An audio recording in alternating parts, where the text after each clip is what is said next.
Star Kitchen LK. සුබ දවසක් ඔයාලට. මං අද අරන් ආවේ මිංචි කොළ ගැන වීඩියෝ එකක්. මිංචි රසයට ගොඩක් අය කැමතිනේ. හැබැයි ගොඩක් අය දන්නේ නැහැ මිංචි කියන්නේ අපේ ශරීර සෞඛ්‍යය යහපත්ව පවත්වාගෙන යන්න ගොඩාක් උපකාරී වෙන කොළ වර්ගයක් කියලා. ඒ නිසා මම හිතුවා මිංචි වලින් අපිට පහසුවෙන්ම ගෙදරදීම හදාගන්න පුළුවන් කෑම බීම වර්ග කීපයක් හදාගන්න හැටි පෙන්වන ගමන්ම මිංචි කොළ ටිකක් ගෙදරදීම වගා කරගන්න හැටිත් පෙන්වන්න ඕනේ කියලා. මොකද මේ මිංචි කියන්නේ රස වගේම ගොඩාක් ගුණ වටිනා කොළ වර්ගයක් නිසා. එහෙනම් අපි ඉක්මනින්ම වීඩියෝ එක පැත්තට යමු. මේ තියෙන්නේ මිංචි කොලේ. මේ කොලේ හරීම සුවඳයි. මේ මිංචි කොලේ පුංචි වුණාට අපේ ශරීරයේ විවිධ ලෙඩ රෝගවලට ගොඩාක් ගුණදායක කොළ වර්ගයක් තමයි මිංචි කියන්නේ. විශේෂයෙන්ම කොලෙස්ටරෝල් පාලනය කරලා එමගින් ඇතිවන රුධිරයේ කැටි ගැසීම් වළක්වලා ශරීරයේ විෂහරණයට ආමාශයේ ඇතිවන දැවිල්ලට අජීර්ණ තත්ත්වවලට මේ මිංචි ගොඩාක් හොඳයි. ඒ විතරක් නෙමෙයි සෙම් රෝග වළක්වලා ඇදුම රෝගය මර්ධනය කරලා ප්‍රතිශක්තිය වර්ධනය කරනවා. ඒ වගේම මිංචිවල විටමින් බහුලව අඩංගු වන නිසා නිදන්ගත රෝග ඇතිවීමේ අවදානමත් අඩු කරනවා. ඒ වගේම ශරීරයට හානි නොකර බර අඩු කරලා අධික තරබාරුව නැති කරන්නත් මිංචි වලට හැකියාව තියෙනවා. සමේ ගුණාත්මක භාවය වැඩි කරන්නත් මේ මිංචි කොළවලට පුළුවන්කම තියෙනවා. ඒ විතරක් නෙමෙයි ගර්භණී මව්වරුන්ට උදැසන ඇතිවන වමනය ඔක්කාර ගතියටත් මේ මිංචි කොළ ගොඩාක් හොඳයි. තව ලෙඩ රෝග රැසකට මේ මිංචි කොළ ගොඩාක් ගුණයි. ඉතින් මට මේ වීඩියෝ එකේදී මේ හැම ලෙඩ රෝගයක් ගැනම සඳහන් කරන්න අමාරුයි කාල වේලාව නැති නිසා. මොකද මං අද මිංචි වලින් හදාගන්න පුළුවන් කෑම රෙසිපීස් කීපෙකුත් අරන් ඇවිල්ලා තියෙනවා. එහෙනම් අපි ඒ ටික හදාගන්න හැටි බලමු. අපි දැන් මුලින්ම මිංචි කොළ එකතු කරගෙන ඩිටොක්ස් වෝටර් එකක් හදාගන්න හැටි බලමු. මම මෙතන නැවුම් මිංචි කොළ 10ක් 12ක් වගේ අරන් තියෙනවා. ඒ වගේම පිපිඤ්ඤා පෙති 10ක් 12ක් වගේ අරන් තියෙනවා. කසකසායට හරි චියායට හරි තේ හැන්දක් ගන්න ඕනේ. ඔයගලන්ට ඒ ඇට නැත්තම් අනිත් ඉන්ග්‍රීඩියන්ට්ස් වලින් මේ ඩිටොක්ස් වෝටර් එක හදාගන්න පුළුවන්. ඒ වගේම දෙහිෂ ස්වල්පයක් ඕන වෙනවා. මම වතුර ලීටරයකට තමයි මේ ප්‍රමාණවල් අරන් තියෙන්නේ. දැන් අපි ගත්ත වතුර ලීටරයට මිංචි කොළ 10ක් 12ක් වගේ එකතු කරගන්න. ඒකටම අපි කපාගත්ත පිපිඤ්ඤා පෙති ටිකත් එකතු කරගන්න ඕනේ. ඔයගලන්ට පීනිස් රෝග සෙම් අමාරු වගේ තියෙනවා නම් පිපිඤ්ඤා ටිකක් අඩුවෙන් එකතු කරගත්තට කමක් නැහැ. මේ දෙක එකතු කරලා හොඳට කලවම් කරගෙන ඊට පස්සේ චියා ඇට හරි කසකසා ඇට හරි තේ හැන්දක් මේකටම එකතු කරගන්න ඕනේ. ඒකත් හොඳට කලවම් කරගන්න. මං අද ගෙනියන්න පහසු හින්දා මේ වතුර බෝතලයකට මේ ඩිටොක්ස් වෝටර් එක හදාගන්නේ. ඔයගලන් ගෙදර ඉන්නවා නම් ජග් එකකට උනත් මේක හදාගන්න පුළුවන්. දැන් අපි අන්තිමටම මේකට දෙහියුෂ තේ හැන්දක් එකතු කරගන්න ඕනේ. ඔයගලන් මේකට දෙහි පෙති කපලා එකතු කරගන්න එපා. මොකද දෙහිවල අධික ආම්ලික භාවයක් තියෙනවා.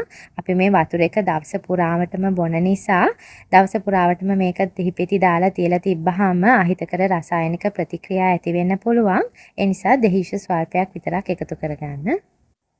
දැන් අපි මේක වහලා පැයක් වගේ කාලයක් තියලා තියාගන්න ඕනේ. එතකොට අපි මේ දාපු ඉන්ග්‍රීඩියන්ට්ස් වල ගුණය හොඳට මේ වතුරට ඇබ්සෝබ් වෙනවා. ඊට පස්සේ අපිට දවස පුරාවටම මේ වතුර එකෙන් ටික ටික බොන්න පුළුවන්. දවස ඇතුළත මේ වතුර එක ඉවර වුණොත් ඔයගලන්ට මේකට තව වතුර එකක් පුරව ගන්න පුළුවන්. හැබැයි පහුවෙනිදටත් මේකම තියාගෙන වතුර පුරව ගන්න එපා. මොකද එහෙම වුණොත් එහෙම අපි මේ එකතු කරගත්ත ඉන්ග්‍රීඩියන්ට්ස් වල ෆ්‍රෙෂ්නස් එක පහුවෙනිදට නැති වෙලා යනවනේ. ඒ නිසා මේ වතුර එක දවස ඇතුළතම බීලා ඉවරයක් කරන්න. මම ඊට කලින් මේ ඩිටොක්ස් වෝටර් එක ගැන සම්පූර්ණ විස්තර ඇතුළත් වීඩියෝ එකක් කරලා තියෙනවා. මිංචි කොළ වගේම අනිත් ඉන්ග්‍රීඩියන්ට්ස් ගැනත් ඒකේ සම්පූර්ණ පැහැදිලි කිරීමක් තියෙනවා. මම උඩින් කාඩ් එක දාන්නම්. ඕගලන්ට අවශ්‍ය නම් ඒකත් බලන්න පුළුවන්. මම දැන් ඊළඟට මම වැඩිපුරම ආස කරන මිංචි සම්බෝලේ තමයි හදන්න යන්නේ. බිරියානි, තෝසේ, වඩේ එක මේ මිංචි සම්බෝලේ නැතුවම බෑනේ. එහෙනම් අපි දැන් බලමු මේ මිංචි සම්බෝලේ රසට හදාගන්න හැටි. දැන් අපි මුලින්ම ග්‍රයින්ඩර් ජාර් එකට ගාගත් පොල් මේස හැඳි 3-4ක් ඒ වගේම මිංචි කොළ 20ක් 25ක් එකතු කරලා ඒකටම කරපිංචා කොළ කිහිපයක්, කපාගත් රතු ලුණු ගෙඩි 4-5ක්, ඒ වගේම කපාගත් සුදු ලුණු බික් 4ක්, ඒ වගේම සාමාන්‍ය ප්‍රමාණයේ ඉඟුරු කැබැල්ලක්, කපාගත් අමු මිරිස් කරල් 2ක් එකතු කරලා ඒකටම රස ආනුව ලුණු කුඩු සහ ගම්මිරිස් කුඩුත් දාලා අපි මේකටම වතුර මේස් හැඳි දෙකකුත් දාලා මේක හොඳට ග්‍රයින්ඩ් කරගන්න ඕනේ. කෑලි හිටින්නේ නැති වෙන්න ග්‍රයින්ඩ් කරගන්න. ඔයගලන්ට ග්‍රයින්ඩර් එකක් නැත්නම් මේක වංගෙඩියේ කොටා ගන්නත් පුළුවන්. එහෙම නැත්නම් ගලේ අඹර ගන්නත් පුළුවන්. මේ තියෙන්නේ මම ඒ විදිහට අඹරගත්ත මිංචි සම්බෝලේ. දැන් අපි අන්තිමට මේ මිංචි සම්බෝලෙට දෙහිසු තේ හැඳකුත් එකතු කරලා ඒකත් හොඳට කලවම් කරගන්න ඕනේ. දෙහි ටිකත් හොඳට කලවම් කරගත්තට පස්සේ අපි ලුණු රස බලලා අඩුපාඩු තියෙනවා නම් නැවත එකතු කරගන්න ඕනේ. මගේ මිංචි සම්බෝලේ නම් හරීම රසට තියෙනවා.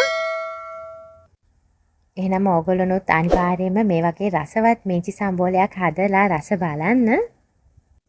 අපි දැන් මිංචි එකතු කරගෙන රස ගුණ පිරි ඖෂධීය තේකක් හදාගන්න හැටි බලමු.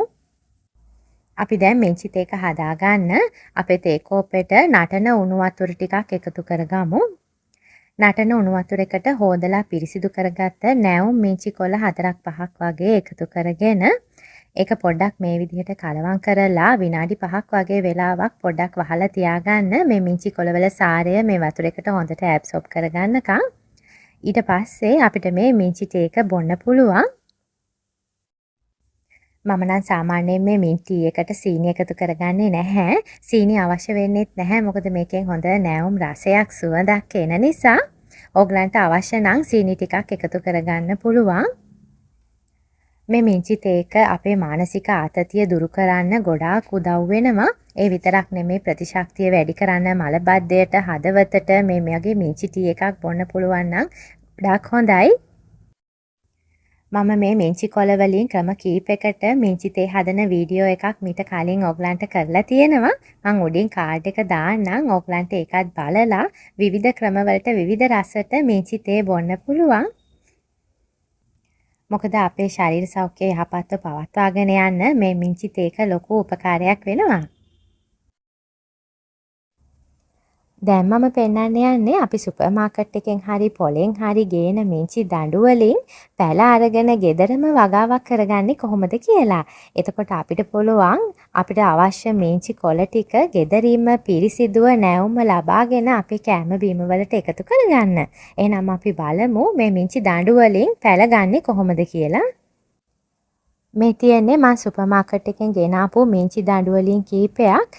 ඕගලන්ට මුල් තියෙන මිංචි දඬු ටිකක් තෝරගන්න පුළුවන් නම් ගොඩක් හොඳයි. හැබැයි එහෙම නැති වුණාට කමක් නැහැ. අපිට මේකේ මුල් අද්ද ගන්න පුළුවන්. ටිකක් මෝරපු මිංචි දඬු ටිකක් තියෙනවා නම් ඒකත් ගොඩක් හොඳයි. දැන් අපි මේ මිංචි දඬු වල මේ උඩ කොටස මේ විදිහට ගලවලා ඉවත් කරලා ඉතිරි කොටස මේ වගේ වතුර එකකට දාගන්න ඕනේ. ඉවත් කරන ටික අපිට ප්‍රයෝජනෙට ගන්න පුළුවන් මේ කොළ ටික. ඉතිරි මිංචි දඬු ටික මේ වගේ වතුර එකක දාලා අපි දවස් 3-4ක් වගේ වෙලාවක් තියලා තියන්න ඕනේ. එතකොට අපිට පුළුවන් මේ මිංචි දඬු වලින් මුල් අද්දන හැටි බලා ගන්න. හෙලවන්නේ නැතුව දවස් 3ක් වගේ මේක මේ විදිහටම තියලා තියන්න. දැන් මේ තියෙන්නේ දවස් 3කට පස්සේ මේ පේනව නේද සුදු පාට පොඩියට මේ මුල් අද්දලා තියෙන හැටි මිංචි දඬු වලින්. දැන් අපි මේ මිංචි දඬු ටික පරිස්සමට මේ මුල් කැඩෙන්නේ නැති වෙන්න පසට යට කරගන්න ඕනේ. මම අද මේ පස් පුරවලා මේ පෝච්චිය හදාගෙන තියෙන්නේ මතු පිට පස් සහ කොම්පෝස් එකට එක අනුපාතයට එකතු කරගෙන ඒ කියන්නේ මතු පිට පස් කෝප්පෙට කොම්පෝස් කෝප්පයක් එකතු කරලා තමයි මේ පෝච්චිය හදාගෙන තියෙන්නේ.